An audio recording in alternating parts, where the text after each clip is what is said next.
I'm Joe Catalano with an AM Quincy news update for Friday, April 19th.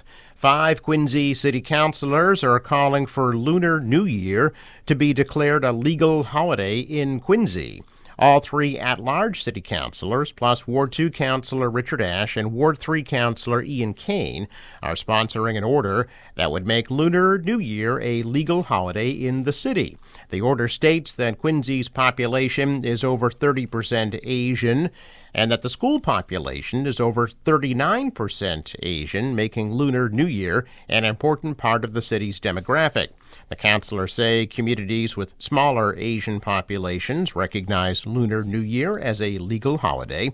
The holiday would mean that all municipal agencies, authorities, quasi-public entities, and other offices under the city's jurisdiction would close. If the Lunar New Year fell on a Saturday, it would be celebrated the Friday before. And if it fell on a Sunday, it would be celebrated the following Monday. If the City Council approves the order, it would require approval from the mayor. The council will discuss the proposal Monday night. The Quincy School Committee recently voted not to make Lunar New Year a school holiday. Opening argument in the Karen Read murder trial won't begin until next week, as the third day of jury selection ended yesterday with 3/4 of the jurors picked. 2 more jurors were selected in Norfolk Superior Court yesterday from a pool of about 50, while 1 previously selected juror dropped out. It brought the total to 12. The prosecution and the defense will select a total of 12 jurors and 4 alternates. Yesterday was already established as the last day of the process for the week. No jury selection process on Fridays. A new pool of prospective jurors is expected to return to the courtroom in Dedham on Monday. Also yesterday, a Supreme Court justice upheld the court-ordered buffer zone that keeps demonstrators 200 feet away from the courthouse and from holding signs and wearing pro-Karen Read clothing.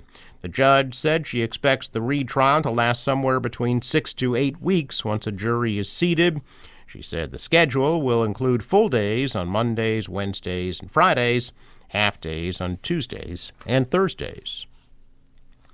The Federal Aviation Administration investigating after a Boston-bound JetBlue plane and a Southwest plane almost collided on a D.C. runway yesterday morning. JetBlue Flight 1554 was taking off from Ronald Reagan Washington National Airport at about 7:41 a.m. when a Southwest Airlines plane attempted to cross the same runway. An air traffic controller had instructed the Southwest plane to cross the runway at the same time the JetBlue plane was starting a takeoff roll. The JetBlue plane was at a top speed of 34 miles per hour when it aborted takeoff. The JetBlue flight was scheduled to take off at 7:45 a.m., but was delayed by 5 hours. The Southwest flight took off and landed on time. Boston-based online retailer Wayfair has announced that its first large-format store will open on May 23rd. The Wilmette, Illinois shop, located just outside Chicago, is Wayfair's first store under the Wayfair name. The retailer has been teasing the move since 2022, garnering mixed reactions. Looks like the price of homes, in particular single-family homes, is on the rise in Greater Boston. According to the Greater Boston Association of Realtors, the median price, $910,000, which is more than a 9% increase over the same month last year, setting a new March record. If you thought housing prices would level off or go down, you are mistaken, with March typically the beginning of the spring upswing in the housing market. We may be in for another summer of record-breaking home prices, according to officials. Good news for home owners, not for home buyers. The rise in prices is being called a perfect storm of not enough inventory and higher mortgage rates. Boston Globe reports the average rate on a 30-year fixed-rate mortgage, 6.88% last week, more than double the rate 2 years ago. The Quincy Department of Natural Resources Environmental Treasures Program presents Signs of Spring in the Blue Hills, Saturday at 10 a.m. The event will feature a 2 to 3 mile walking tour. Meeting place and details will be provided upon registration by emailing sowen@quincyma.gov. Waterproof boots and hiking poles are recommended, and dogs are not allowed. The Friends of Wollaston Beach will hold a beach cleanup day on Saturday from 10 a.m. to noon for Park Serve Day.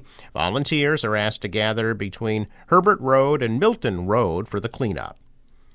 The Friends of the Blue Hills are holding a trail maintenance day on Saturday from 9 a.m. to noon for Park Serve Day. Volunteers are asked to gather at the Houghton's Pond Visitor Center.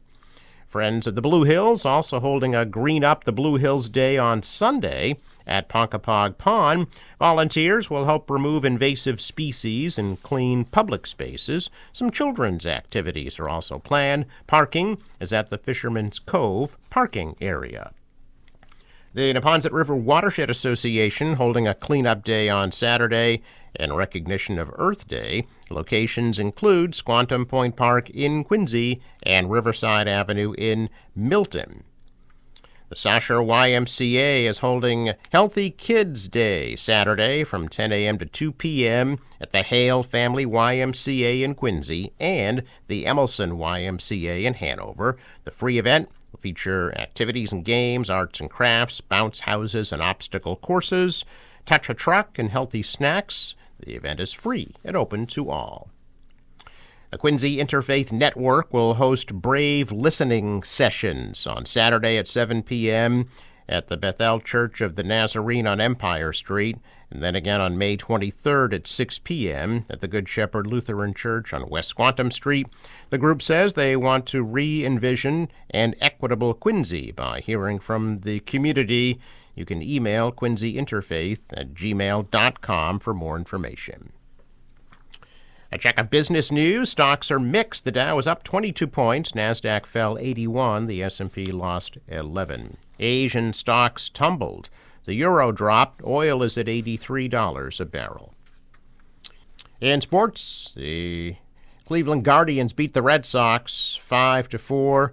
Sox are in Pittsburgh against the Pirates tonight at 6:40. Bruins face off against Toronto Maple Leafs, Game 1 of the Stanley Cup playoffs at the Garden tomorrow night at 8 p.m. And the Celtics still waiting to find out who they'll play in the first round of their playoffs Sunday at 1 o'clock. Forecast from the National Weather Service, mostly cloudy today, high 57, cloudy tonight, low 46. Rain tomorrow through about midday, then some clearing, high tomorrow 63, partly sunny 61 on Sunday, and sunny 62 on Monday.